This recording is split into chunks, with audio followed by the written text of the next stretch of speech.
라는 말씀입니다. 함께 읽겠습니다.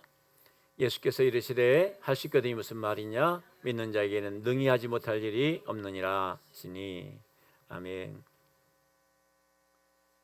제가 이제 6년 전에 2번에 걸쳐서 간증을 했습니다. 그 내용 그대로 아마 하게 될 겁니다. 큰 차이가 없이 핵심 내용들은. 그런데 왜 또 하냐면 그때 영상이 너무 질이 떨어져요. 소리도 잘 안 들을 정도로 별로 상태가 안 좋습니다. 그래서 다시 찍어야 되겠다라는 마음이 있었는데 6년도 지났기도 했고 다시 한번 저도 저의 삶을 다시 한번 돌아보는 시간도 되고 여러분도 여러분 자신의 주님과의 동행했던 시간을 돌아보는 시간이 됐으면 좋겠다 싶어서 다시 또 하게 됐습니다. 2번을 할지 3번을 할지는 아직 결정을 못했는데 여하튼 함께 이 시간을 같이 따라갔으면 좋겠습니다. 코리 텐 붐이라고 하는 여자분이 있는데 그분이 세계대전 때 독일군으로 인해서 가족들이 큰 피해를 입었던 그런 비극의 주인공입니다. 그러나 주님 만나고 나서 모든 것을 용서하고 많은 사람들이 복음을 증거한 삶을 살았습니다. 그가 이런 말을 남겼습니다. 알 수 없는 미래를 알고 계신 하나님께 맡기기를 두려워하지 마십시오. 나는 모르지만 하나님은 아신다는 얘기잖아요. 알 수 없는 미래를 알 수 있는 하나님께 맡기기를 두려워하지 마십시오. 오늘 제가 나눌 이야기는 바로 그 고백에 관한 이야기입니다. 알 수 없었던 제 인생의 길을 능치 못할 일이 없으신 하나님께서 어떻게 붙들어 오셨는지 나누고 싶습니다. 하나님의 비전은 예수 그리스도이시고 예수 그리스도의 비전은 교회입니다. 그래서 이 간증을 통해서 하나님께서는 예수 그리스도를 어떻게 우리에게 실제되게 하시는지, 그리고 그 교회를 어떻게 세워나가시는지를, 그리고 각 개인 어떻게 인도해 가시는지를 함께 또 따라가 보시기를 원합니다. 오늘 말씀을 제 이야기, 저만의 이야기로 듣지 마시고 저와 저의 가정을 통해서 행하신 하나님의 이야기로 들으시고 하나님을 주목하는 시간을 되시길 바랍니다. 왜냐하면 저에게 행하신 그 하나님은 여러분의 하나님이시거든요. 그 하나님 다른 분이 아니세요.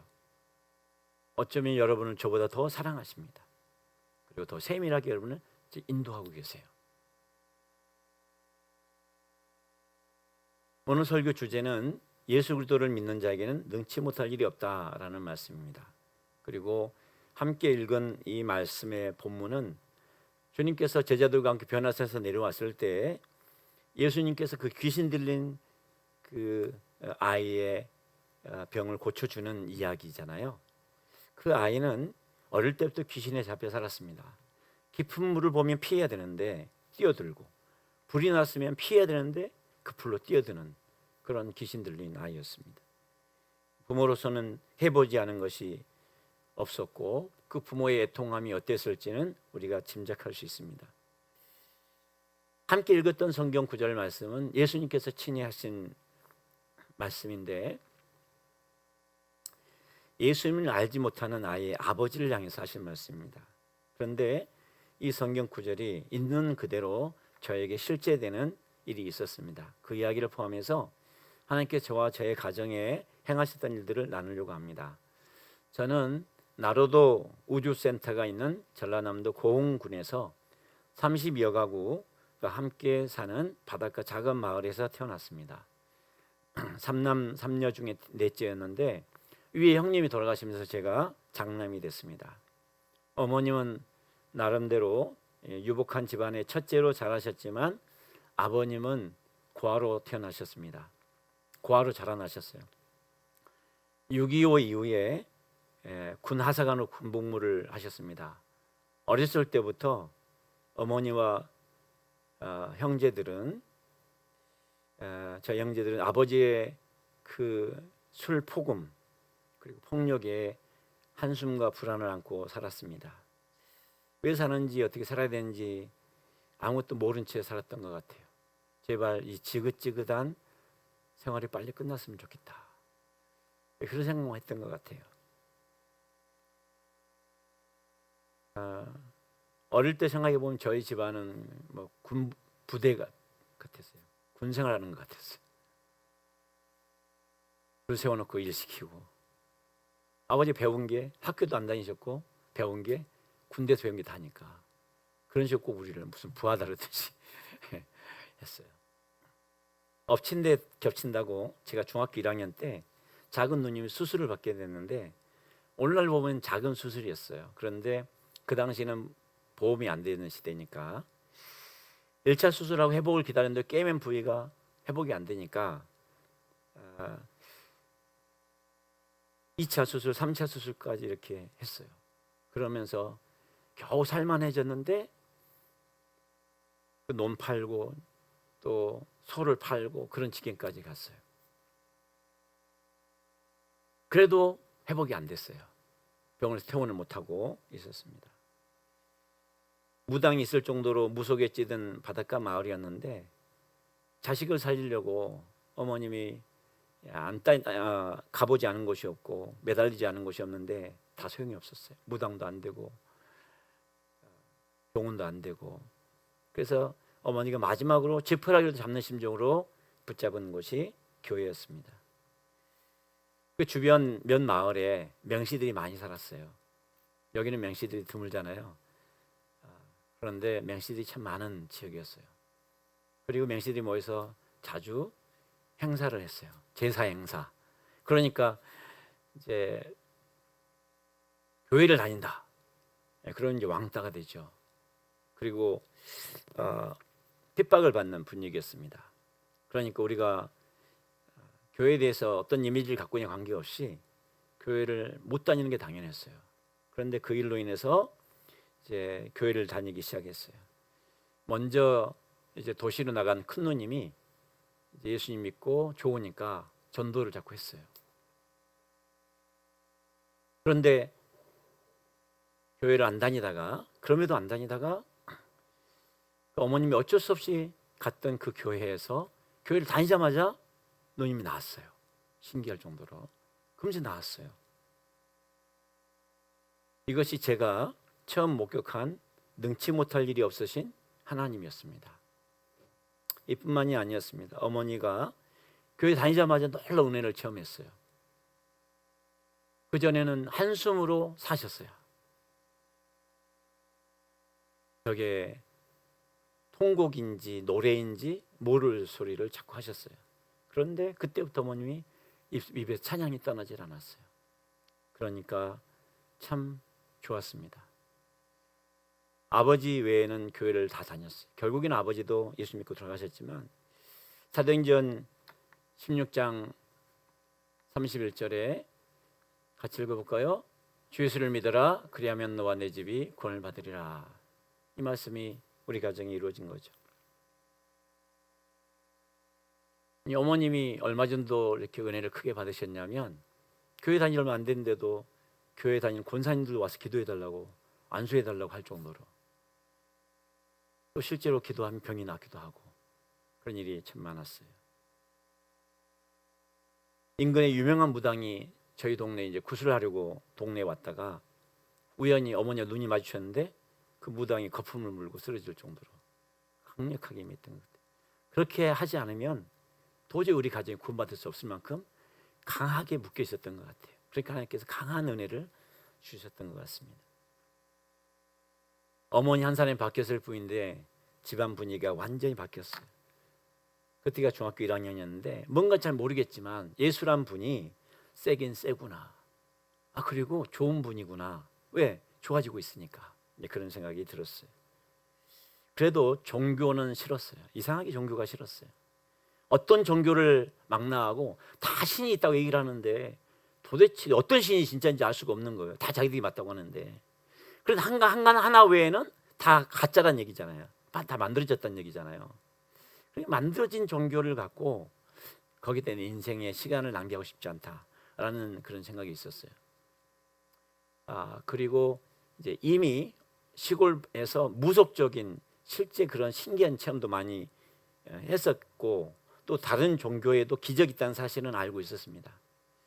그렇지만 기독교가 전부도 아닌데 기독교만 옳지 옳은 것도 아닌데 왜 내가 매주 교회 가가지고 매어서 살아야 되나? 다른 종교들은 뭐 1년에 몇 번 가면 되던데 교회는 매주 가는 거예요. 매주도 아니고 우리 어머니를 보니까 매일 새벽에 가요. 매일 새벽에. 옆 동네인데 한참 떨어진 옆 동네인데 그 어둠을 헤치고 토요일 날도 가고 금요일 날도 가고 뭐 부흥회한다고 또 계속 가고 이게 자기 생활이 없다고 싶을 정도로 교회 다니려고 사는 사람 같은 거예요. 야 저러다가 나도 코 깨겠구나 싶어가지고 그때부터 머리를 쓰기 시작했어요.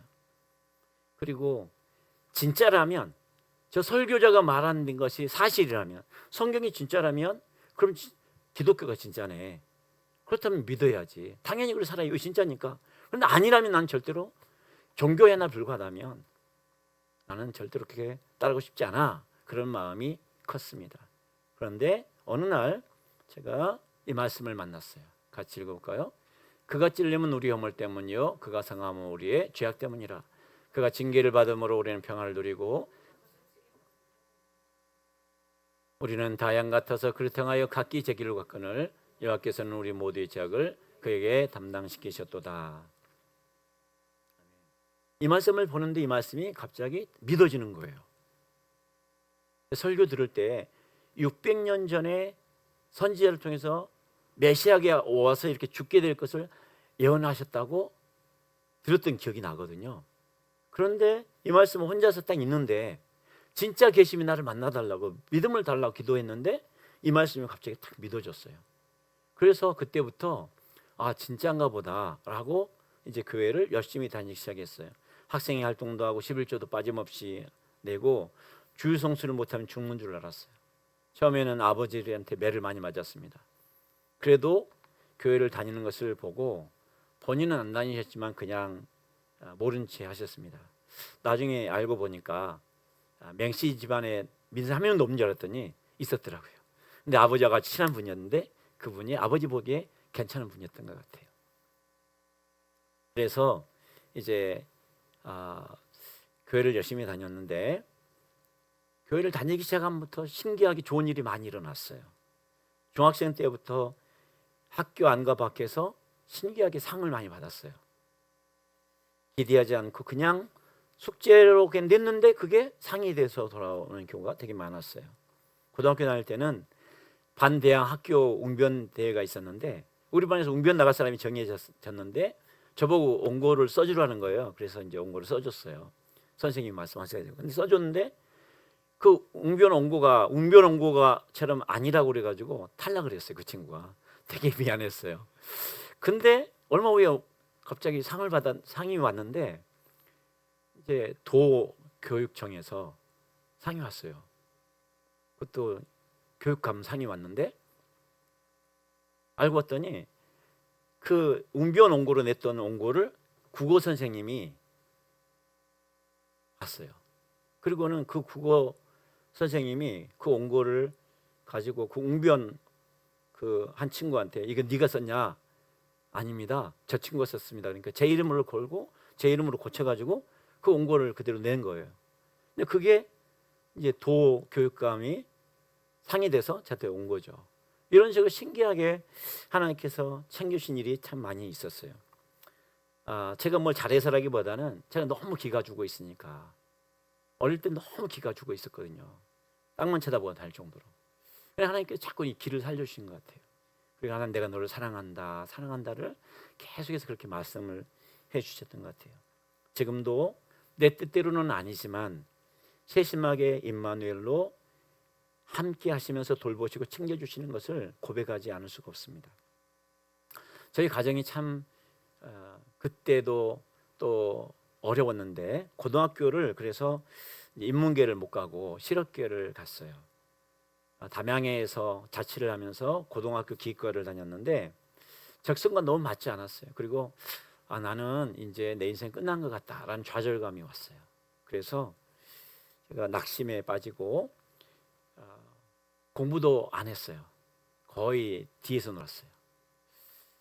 그러다 보니까 참 힘든 시간을 보냈는데 그래도 교회는 빠지지 않았어요. 고등학교 3학년 여름방학이 되기 전에 이제 그 당시 실업계는 취업을 나가거든요. 한 학기를 남겨놓고. 그런데 제가 1학년 때부터 놀았죠. 자격증은 없죠. 그러니까 이게 취업을 나갈 수 있는 준비 하나도 안 돼 있는 거예요. 근데 놀라운 일이 일어났어요.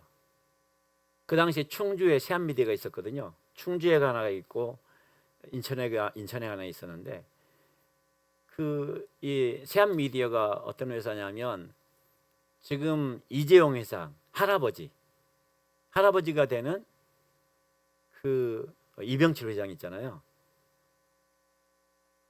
증조 할아버지인가? 증조 할아버지가 되나 보다.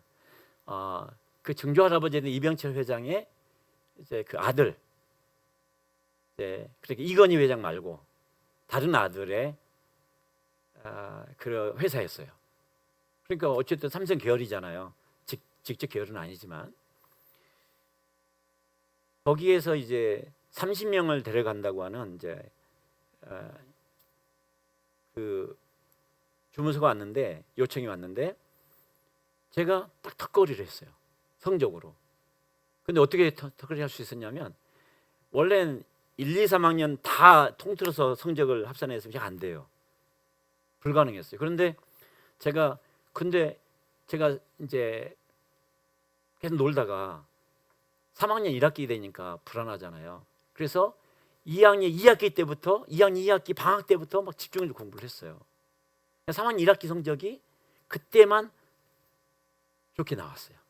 그런데 딱 그 성적만 보는 거예요. 3학년 1학기 성적만 보고 데려가는 거예요. 다른 거 보지 않고. 자격증도 필요 없고. 그래가지고 그 30명이 겨우 턱걸이에 들어갔어요. 그런데 또 놀라운 일이 일어났어요. 그 30명을 A, B조로 나누더라고요. 한꺼번에 다 못 데려가고 A조가 먼저 가고 B조가 뒤로 간대요. 제비 뽑기로 했는데 제가 A조가 됐어요. 먼저 갔어요. 나중에 알고 봤더니 B조는 못 왔어요. 왜냐하면 이제 그 회사가 사정이 바뀌어가지고 더 필요하지 않다고 아니 못 왔어요. 제가 그래서 이제 거기에 취업을 했잖아요. 나중에 제가 그 회사 들어갔다고 그러니까 거기를 잘 아는 어떤 분이 되게 부러워하더라고요. 좀 모르고 갔죠. 이런 식으로 하나님께 또 챙겨주신 거죠. 좋은 회사에 취직된 건 감사한데 적성에는 맞지는 않았어요. 다람쥐 쳇바퀴 돌듯이 반복되는 생활을 살아야 되니까 19살 실습생이 대선배들 앞에서 직장 생활하고 있는 대선배들 앞에서 세상 모든 짐을 다 지고 있는 것처럼 한숨 푹푹 쉬면서 다녔어요. 어린애가 그러고 있으니까 지나가는 사람들 저를 보면 웃었어요. 쟤 왜 저래? 쟤 왜 저러냐 그러고. 그러던 중에 제가 21일 작정 기도를 시작했습니다. 그리고 결국 이제 제가 도시에 있는 큰 누님 집에 머무르면서 알바도 하고 입시 학원을 다녀야 되겠다라고 결정을 했습니다. 그렇게 걱정과 염려 때문에 무거운 마음으로 제가 이제 성남으로 고등학교를 하려고 이제 고등학교 참석했는데 졸업식을 마치고 제가 이제 여기저기 인사해야 될 곳이 있어서 인사를 하고 이제 후배들이 자취방으로 가던 길이었는데 그 농장로라고 논과 밭이 있는 그런 길이었어요. 논과 밭이 있는 그런 길이었는데 심심하잖아요. 그 길이 쭉 이어지니까. 그래서 그 길을 따라가다가 심심하니까 후배들이 선물이라고 졸업식 와서 줬던 선물이 있는데 그 선물을 제가 이제 갖고 있다가 심심해서 뜯어봤어요. 포장을 뜯고 보니까 웬 이제 십자가 형태가 된 주물로 된 십자가 형태가 있고 밑에 세워지게 돼 있는데 그 밑에 성경 구절이 있어요. 이것이었어요. 함께 읽어볼까요? 예수께서 이르시되 할 수 있거든이 무슨 말이냐? 믿는 자에게는 능히 하지 못할 일이 없느니라 하시니. 아멘. 그리고 이 말씀을 보니까 처음 보는 거예요. 제가 고등학교 졸업할 때였으니 그때가 가지고 성경을 많이 못 봤을 때였으니까 근데 할 수 있거든이 무슨 말이냐? 믿는 자에게 능치 못함이 할 힘이 없느니라. 딱 그 구절만 있었던 것 같아요. 예수께서 이르시되 이런 말이 없었던 것 같고. 근데 그 본을 보는 순간 이런 말씀이 있네? 라고 생각하는 순간 그 성경 구절이 갑자기 뭐 꿈틀거리는 걸 시작해요. 내가 눈을 잘못 떴나? 그리고 내 눈이 뭐 잘못됐나 싶어서 눈을 후비고 다시 봤는데 그게 진짜 다시 움직이는 거예요. 그리고 그게 막 이렇게 그 성경 구절이 이렇게 막 꿈틀꿈틀하게 움직이더니 점점 커지는 거예요. 커지더니 제 눈으로 쏙 들어와 버렸어요. 그리고는 제 뱃속으로 깊이 들어가더라고요. 순식간이었어요. 그리고는 그게 제 안에 쏙 들어가더니 굵은 쇠고랑 있잖아요. 굵은 쇠고랑 그것을 폭파시켰어요. 폭파시키고 그러면서 이루 말할 수 없는 큰 기쁨이 이렇게 막 터져 나왔습니다. 그러면서 얼마나 기쁜지 나도 모르게 막 춤을 추고 있는 거예요. 내 마음이 춤을 추니까 춤을 추는데 와, 하나님이 정말 살아계시는구나. 하나님 진짜였구나. 이 모든 게 다 진짜였구나 라는 고백이 나왔습니다. 그동안 체험도 하고 나름대로 믿음도 있다고 했지만 지금까지 경험하지 못한 체험이었어요. 큰 확신, 믿음이 들어왔습니다. 주변에 산이 있었는데 산이 일어나서 막 춤을 춰요. 시편에 그런 고백이 있잖아요. 다윗이 산이 일어나서 춤을 춘다. 저는 그게 실제라는 사실을 알아요. 저도 실제로 경험했기 때문에.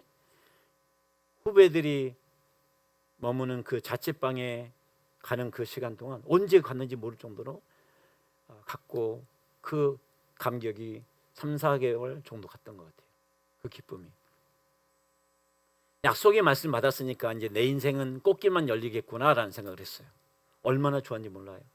나는 대학교는 틀림없이 갈 수 있을 것 같다.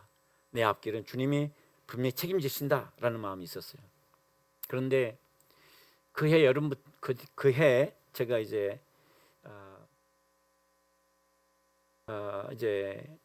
취업을 해서 알바를 하면서 학원을 다녔는데 막상 공부를 해보니까 보통 힘든 게 아니에요. 그리고 하나님께서 자꾸 이제 콜링을 자꾸 하시는데 목회자의 콜링을 하시는데 잊을만 하면 또 말씀하시고 잊을만 하면 말씀하시고 그 압박이 너무 심해서 기도원을 가지 않을 수가 없었어요. 그래서 기도원 가서 항복하고 다시 내려와서 또 기도하고 그러던 차에 이제 제가 그 당시에 한 월급이 15만 원 정도 했거든요. 그 당시에 그때 120만 원이니까 오늘날로 보면 거의 뭐 한 1,500에서 2,000 가까이 되는 큰 돈이었어요.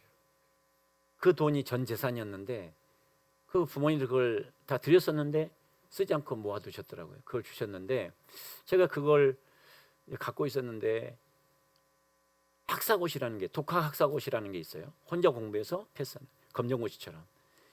근데 그 과정을 도와주는 학원이 있었는데 거기에도 몰빵을 한 거예요. 알고 봤더니 이게 이제 주일날 모여서 공부를 시키고 또 주일날 시험이 있고 주일을 도저히 지킬 수 없는 거예요. 딱 그때 그 사실을 딱 알게 됐을 때 내가 하나님의 저울에 달렸다라는 것을 알게 됐어요. 하나님이 저울에 달렸구나. 그러면서 내가 선택을 해야 되는 거예요. 내 인생을 내가 책임질 건지 아니면 하나님께 책임지도록 맡길 건지. 그래서 이걸 하나님께 맡기려고 하면 이거 포기해야 되는 거예요. 그때 하나님께 내 인생을 맡기고 포기할 수밖에 없었어요. 왜냐하면 그 어린 나이지만 내가 내 인생을 책임질 수 없다는 것을 그때 알겠더라고요.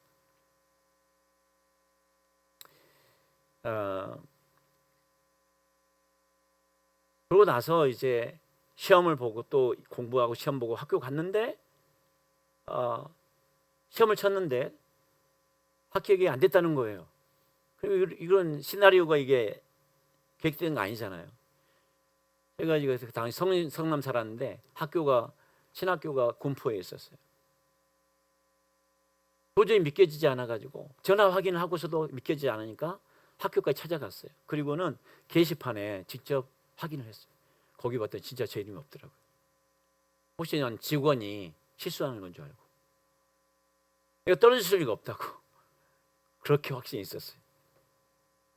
그러나 그 순간에도 하나님은 능히 못할 것이 없는 분이 아니라, 할 수 없을까 아니라 때를 다르게 하고 계셨습니다. 학교 종문을 나와서 버스를 타려고 다시 내려오는데 내 속에 찬양이 터져 나오더라고요. 내 주여 뜻대로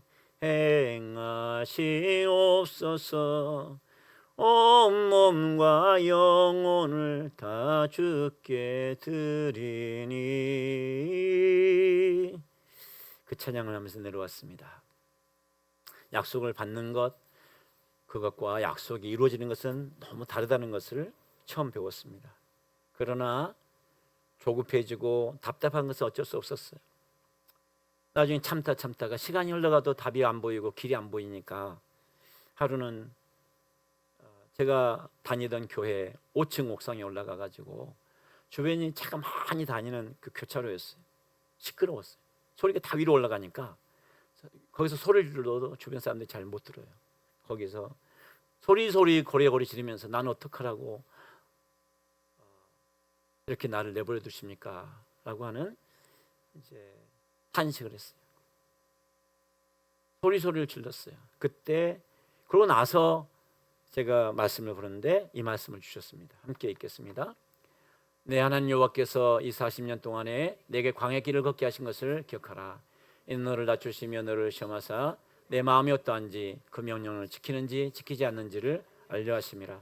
너를 낮추시며 너를 줄이게 하시며 또 너도 알지 못하며 내 조상들도 알지 못하던 만나를 내게 먹이신 것은 사람이 떡으로만 사는 것이 아니요 여호와의 입에서 나오는 모든 말씀으로 사는 줄을 알게 하려 하심이라. 아멘. 낭망하고 부르짖은 때에 받은 이 신명기 말씀은 응답의 거절이 아니라 믿는 자로 만들기 위한 낮추시는 과정이었습니다. 그래서 이제 그 이후에 성경을 읽을 기회를 많이 주셨습니다.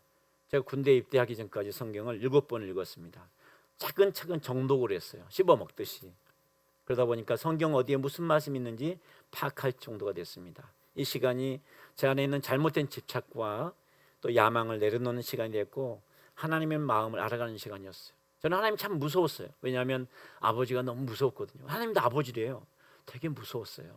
성경 보면 다 죽인다고 그러고 다 심판하고 그런 얘기가 너무 많잖아요. 그런데 성경에서 읽어나가면서 깨달은 게 뭔지 아세요? 하나님이 무서운 게 아니라 죄가 무섭구나. 죄가 그렇게 무서운 거였구나. 그걸 알게 됐어요. 하나님이 나를 얼마나 사랑하신지를 알게 되었습니다. 하나님의 사랑으로 오신 예수 그리스도께 나가는 시간이었습니다. 함께 읽겠습니다. 예수께서 제자들 앞에서 이쪽에 기록되지 아니한 다른 표적도 많이 행하셨으나 오직 이것을 기록함은 너희로 예수께서 하나님의 아들 그리스도이심을 믿게 하려 함이요 또 너희로 믿고 그 이름을 믿어 생명을 얻게 하려 함이니라. 아멘.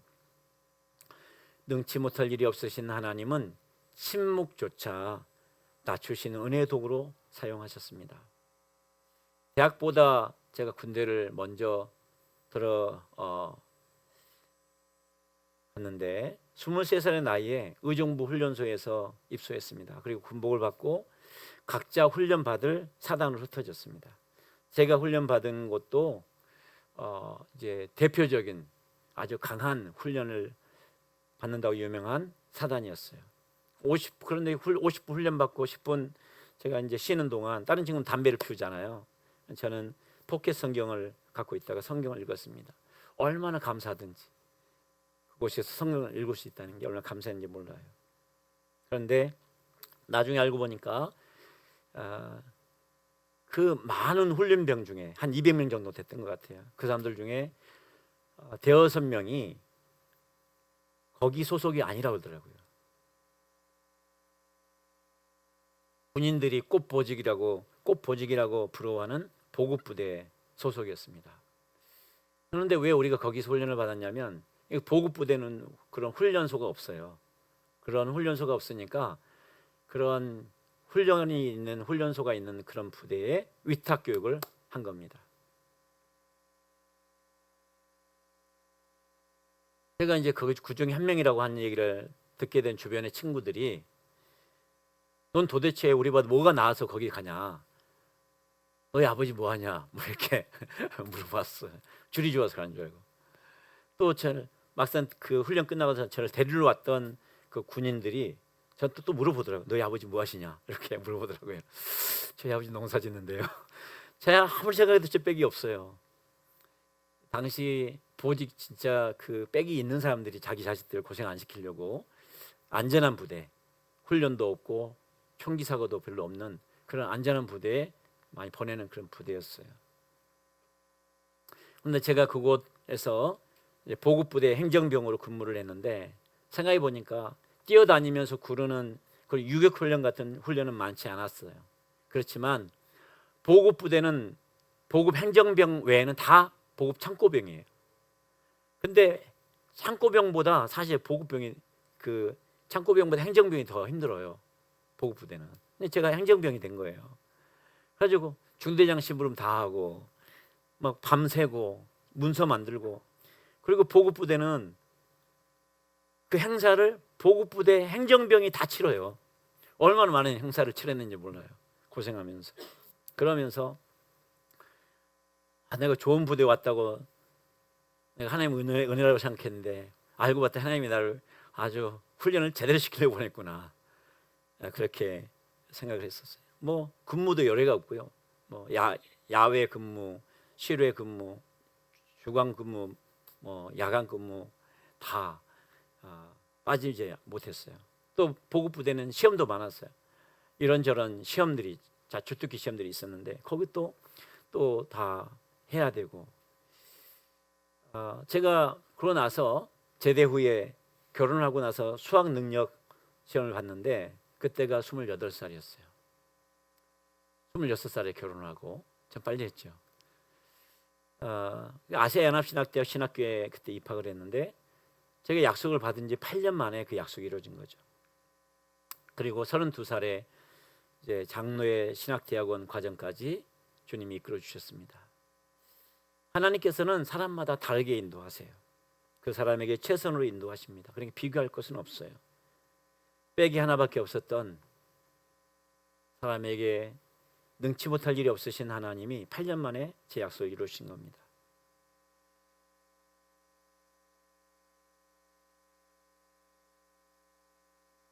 일부의 간증 내용은 하나님께서 나를 구원하시고 인도하신 전능하신 하나님이었다는 것을 증거하는 내용입니다. 같이 읽어보겠습니다. 집에 들어가심에 제자들이 조용히 묻자오되 우리는 어찌하여 능히 그 귀신을 쫓아내지 못하였나이까. 이르시되 기도 외에 다른 곳으로는 이런 종류가 나갈 수 없느니라 하시니라. 어머님이 참 기도를 많이 해주셨어요. 그러나 제가 고등학교 졸업하기 전에 21일 작정 기도 했다고 했잖아요. 그런데 주님이 그 기도를 참 기뻐하셨던 것 같아요. 다른 사람이 기도해 주면 참 중요해요. 그러나 제일 중요한 기도는 누구 기도예요? 내 기도입니다. 처음에는 제자들도 실패했어요. 제자들에게 하나님께서 권능도 주셨고 이전에 그런 권능 실제로 경험한도 있었는데 귀신도 많이 쫓아내고 해왔는데 왜 이때는 안 됐나?